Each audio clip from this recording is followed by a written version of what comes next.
Que a paz de Deus, que excede todo o entendimento, guarde o teu coração, guarde também a sua mente em Cristo Jesus, nosso Senhor.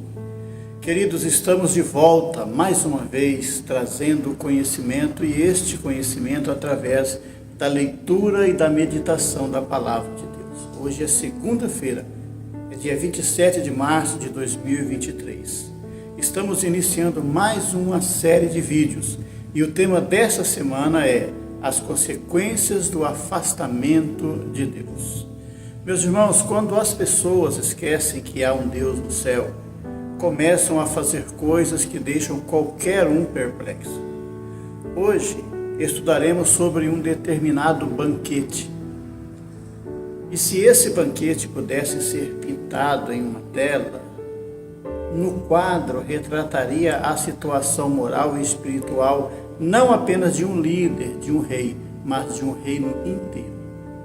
Os banquetes, queridos, de hoje servem para que as pessoas se mascarem, servem para as pessoas esconderem as suas próprias realidades e deixarem de ver o que de real está acontecendo. É por isso que a Bíblia diz que é preferível estar presente no funeral do que numa casa de festa. Versículo 2 do capítulo 7 de Eclesiastes. A festa nos faz esquecer, o funeral, no entanto, nos faz lembrar de nossa finitude e da transitoriedade da vida. Aquele banquete de Belsazzar era diferente dos modernos banquetes, das modernas festas. Ali, queridos, as pessoas podiam se liberar e nenhuma regra era válida, a não ser a de que, enquanto puder, aproveite. Não existia, enfim, nenhum valor maior do que a satisfação pessoal. Iremos aprender nessa leitura que Deus estava atento à impiedade reinante naquele banquete e no reino, pois os limites dos homens estavam sendo ultrapassados e finalmente haveria uma intervenção de Deus pondo um fim, não só naquela festa profana, mas também no reino babilônico. Porque Deus julga com justiça, Deus julga com equidade. Queridos, vamos fazer a leitura da palavra de Deus, que hoje está em Daniel, capítulo de número 5.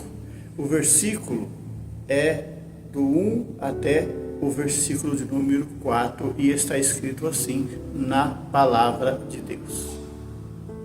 O rei Belsazzar deu um grande banquete a 1000 dos seus senhores, e bebeu vinho na presença dos 1000.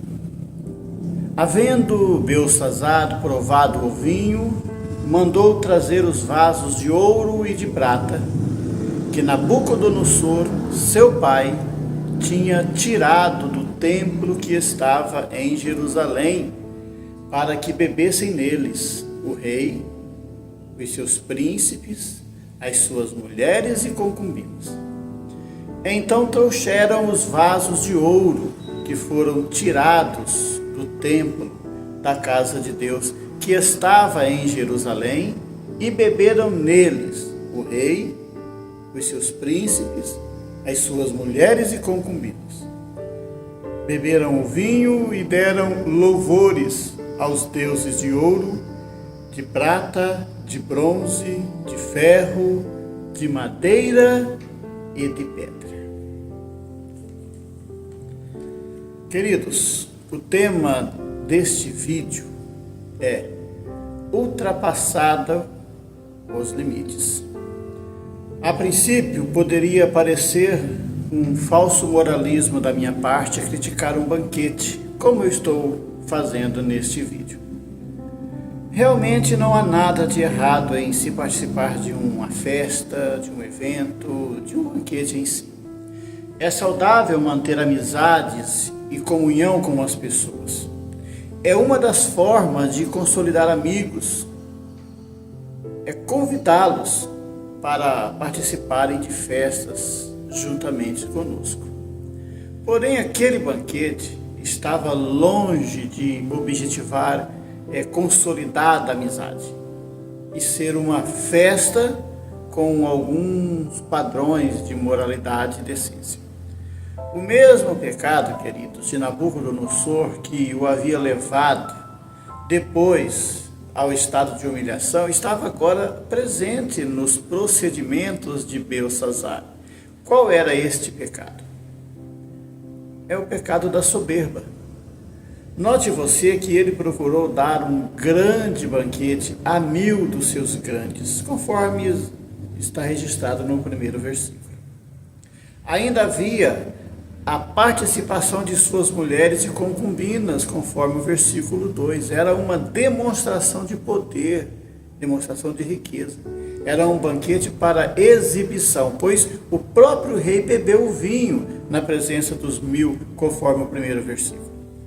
Ele estava dando um péssimo exemplo, um mau exemplo de alguém dado à bebedeira. Veja, o excesso com bebidas, mulheres, sempre foi responsável pela queda de outros monarcas, como é o exemplo de Alexandre o Grande, que morreu precocemente aos 33 anos. A imoralidade presente na vida desses homens os deixou vulneráveis à queda. No banquete de Belsassar, a coisa, queridos, ficou ainda pior.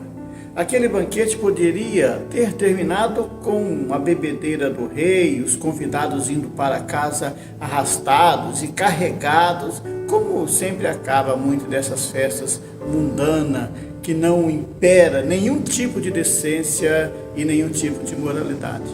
Mas ali, queridos, houve algo mais, e esse algo mais provocou a ira de Deus. O rei mandou trazer os vasos de ouro, de prata, que Nabucodonosor, seu pai, tinha tirado do templo, que estava em Jerusalém, para que bebessem neles o rei, os seus grandes, as suas mulheres e as suas concubinas, conforme lemos no versículo 2. Em sua bebedeira, perderam o juízo e começaram a brincar com aquilo que é sagrado. Pensaram eles que poderiam então introduzir Deus em suas festas mundanas e acabaram atraindo a sua ira santa. Neste primeiro vídeo, é muito importante nós entendermos que Deus está atento a tudo e aos nossos comportamentos. E que nós temos que ter essa noção de que as coisas santas são para os serviços santos e que não pode ser usado para serviços profanos. As coisas comuns são coisas comuns, são para utilidades comuns. As coisas santas, as coisas sagradas, são para ser usadas no serviço sagrado de Deus. Então seria assim de grande importância que nós entendêssemos isso, que Deus não tolera esse tipo de impiedade, Deus não tolera esse tipo de comportamento quando nós transformamos aquilo que é sagrado em coisas profanas ou tratamos como coisas comuns. Isso está em todas as áreas de nossa vida, mas quando se trata do serviço sagrado, do serviço de Deus, então nós temos que estar muito mais atentos a tudo isso. Esse banquete de Belsassar é um grande exemplo de que Deus não tolera esse tipo de comportamento. Em algum momento da sua vida, da sua história, o resultado virá. E com certeza você não irá se agradar. Vamos, essa semana, meditar nesse tema que é as consequências de nos afastarmos de Deus. E vamos preservar o limite entre o santo e o sagrado, para que a mão do Senhor não venha pesar sobre nós. Queridos, Deus te abençoe em nome de Jesus. Nos veremos no próximo vídeo, se você estiver afim, de assistir, de aprender um pouco mais através desses ensinamentos da Bíblia Sagrada. Que Deus te abençoe em nome do Senhor Jesus Cristo.